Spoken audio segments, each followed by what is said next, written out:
दोस्तों आपने एक कहानी तो सुनी होंगी जो पश्चिमी बंगाल के मुर्शिदाबाद से इकबाल शेख की थी। उस वीडियो को, उस रिपोर्ट को मैंने भी कवर किया था। उस बच्चे का नाम था इकबाल शेख जो पश्चिम बंगाल के मुर्शिदाबाद में रहा करता था और उसे एक ऐसी रहस्यमयी बीमारी थी, ऐसी बीमारी थी जिसको डॉक्टर तक पता नहीं लगा पाए थे। और डॉक्टर क्या पता नहीं लगाए थे, उस बच्चे की घर की फाइनेंशियल कंडीशन इतनी खराब थी, यानी वो इतने गरीब थे कि प्रॉपर वो ट्रीटमेंट भी नहीं कर पा रहे थे। ये बच्चा तालाब में रहा करता था, यानी मैक्सिमम टाइम जो महीने के अंदर या फिर हफ्तों के अंदर वो ज्यादा पानी में रहा करता था, क्योंकि अगर वो पानी से बाहर रहता तो उसकी बॉडी में जलन होने लगती थी और रहस्यमय तरीके से उसको पूरी बॉडी में इतनी जलन होती कि वो बर्दाश्त नहीं कर पाता था। इसलिए उसने आखिर उस तालाब में रहने की ठानी और उसके बाद में उसके कई वीडियोस वायरल हुए, कई लोगों ने उसको कवर भी किया और लोग देख रहे थे किस तरीके से इस बच्चे का इलाज हो जाए। घर वाले भी काफी ज्यादा परेशान थे, गरीब होने की वजह से सही से ट्रीटमेंट नहीं कर पा रहे थे। और वीडियो वायरल होने के बाद में, कई चीजें सामने आने के बाद में, कई डॉक्टर्स आगे भी बढ़े और उन्होंने सोशल मीडिया पर दावा भी किया कि हम इस बच्चे का इलाज करेंगे, इस बच्चे का ट्रीटमेंट करेंगे। लेकिन वहां पर क्या हुआ वो सामने नहीं आ पाई। लेकिन इकबाल की हालत उसी तरीके से थी जिस तरीके से पहले मौजूद थी, यानी वो तड़प रहा था और कुछ देर के लिए वो बाहर आया करता था, लेकिन लगातार तालाब में रहने की वजह से उसकी बॉडी में इंफेक्शन होने लगा था। और जो सर्दी जैसा, जुकाम जैसा, आप सोचिए हम कुछ देर ही पानी के अंदर काम कर ले या फिर पानी वाला काम कर ले तो हमें तकलीफ होने लगती है, सर्दी जुकाम होने लगता है, बीमार होने लगते हैं। ये बच्चा लगातार ऐसी तकलीफ को झेल रहा था, एक तकलीफ को दूर करने के लिए दूसरी तकलीफ अपने पास ले रहा था और लोगों को लगने लगा था कि ऐसे भी लोग दुनिया में मौजूद है कि वो लगातार पानी में रह रहा है और उसके दर्द को अभी तक किसी ने सुना नहीं था, ना ही महसूस किया था। लोग बढ़ रहे थे, मदद के लिए आगे आना चाह रहे थे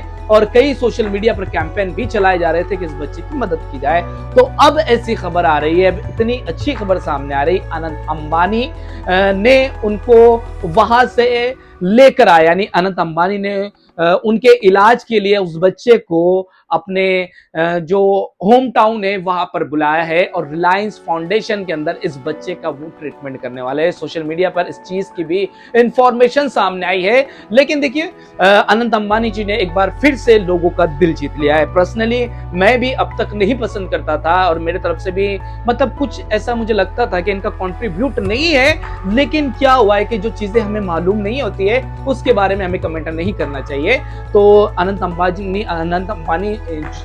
अंबानी जी ने एक बहुत अच्छा काम किया है और जो काबिल तारीफ है, जिसकी वजह से पूरा भारत इनका दीवाना हो चुका है और मैं भी इनका फैन हो चुका हूं, क्योंकि इस तरीके से गरीब लोगों की मदद करना और गरीब लोगों के लिए आगे आना ये बहुत बड़ी बात है। और वैसे ही वो लोग कई लोगों के लिए करते होंगे जो हमें नहीं पता, लेकिन इस बच्चे को तकलीफ को देखते हुए उन्होंने जो मुर्शिदाबाद से इस बच्चे को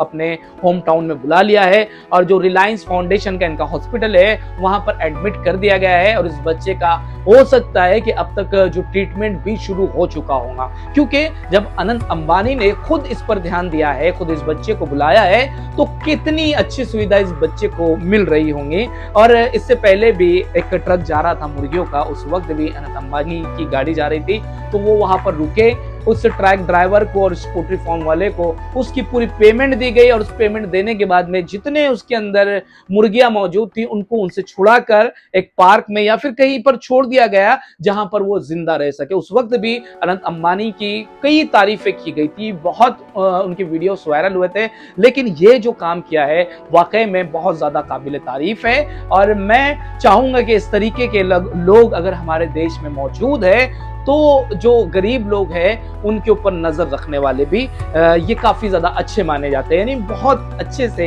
ये हमारे भारत देश की जो गरीब लोग हैं, परेशान लोग हैं, इनकी कहीं ना कहीं नजर मौजूद है। तो मैं बहुत दिल से तारीफ करना चाहूंगा अनंत अंबानी जी की। और अब उम्मीद ये जताई जा रही है कि इकबाल शेख का एक प्रॉपर ट्रीटमेंट हो सकता है। हालांकि अभी भी इस वक्त भी उनको क्या बीमारी है, कौन सी उनको तकलीफ है, मेडिकल रिपोर्ट सामने नहीं आ पाई है, लेकिन उम्मीद है कि बहुत जल्द मेडिकल रिपोर्ट भी सामने आएंगी और उनका ट्रीटमेंट भी पूरी तरीके से हो जाएगा। दोस्तों चैनल को सब्सक्राइब कर लीजिए, वीडियो को ज्यादा से ज्यादा शेयर जरूर कर